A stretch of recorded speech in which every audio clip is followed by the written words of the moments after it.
देखो बाइनोमियल के अंदर ना 1 प्लस एक्स की पावर n और 1 माइनस एक्स की पावर n, ये दो स्पेशल टाइप के एक्सपेंशन है, ये आपको याद होने चाहिए। और इसके ऊपर बहुत सारे सवाल भी आते हैं, अभी हम इनफैक्ट क्वेश्चन के ऊपर भी आएंगे, लेकिन पहले आप जो थ्योरी है उसको अच्छी तरीके से समझ लो। जैसे यहाँ पे x प्लस वाई की पावर n का एक्सपेंशन हमने लिखा, अगर मुझे 1 प्लस एक्स की पावर n का एक्सपेंशन चाहिए तो मुझे क्या करना पड़ेगा बताओ। अगर मुझे 1 प्लस एक्स की पावर n का एक्सपेंशन चाहिए, आप ध्यान से देखो, जो x था उसको रिप्लेस कर दो 1 के साथ और y को रिप्लेस कर दो x के साथ, तो इसका एक्सपेंशन आ जाएगा। समझ गया ना। आपको सिंपल क्या करना है कि ये जो ऊपर वाला एक्सपेंशन है उसमें जहां जहां पे x है उसको रिप्लेस कर दो 1 के साथ और जहां जहां पे y है उसको रिप्लेस कर दो x के साथ, तो ये ऐसा आ जाएगा nc0।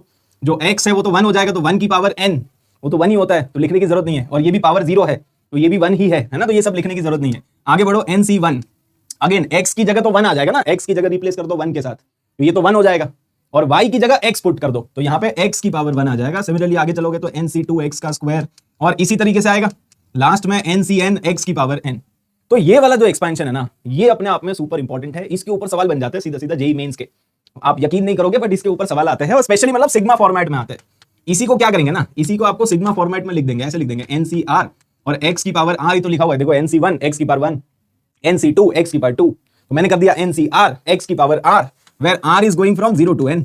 क्या मैं ऐसा लिख सकता हूं सिग्मा फॉर्म में? अगर इसका एक्सपेंशन मुझे रिप्रेजेंट करना है तो हम ऐसे रिप्रेजेंट कर सकते हैं। अब एग्जाम में पता है सवाल कैसा आएगा, एग्जाम में आपको ये पूछेंगे, जैसे मान लो अभी कभी अगर मैं यहाँ पे एक क्वेश्चन फ्रेम कर दूं, ठीक है, मान लो मैंने आपसे पूछ लिया कि भाई बताओ सिग्मा r इक्वल टू 0 से लेकर 20 और यहाँ पे मैंने कर दिया 20cr और 3 की पावर r, इसका आंसर बताओ।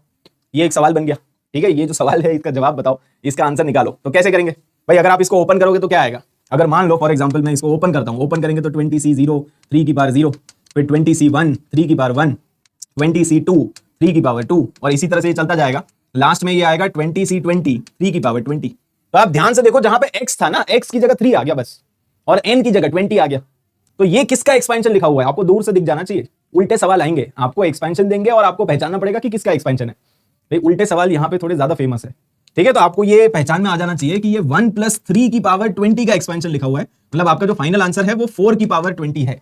ये चमका कि नहीं, ये जो क्वांटिटी है इसका आंसर है 4 की पावर 20।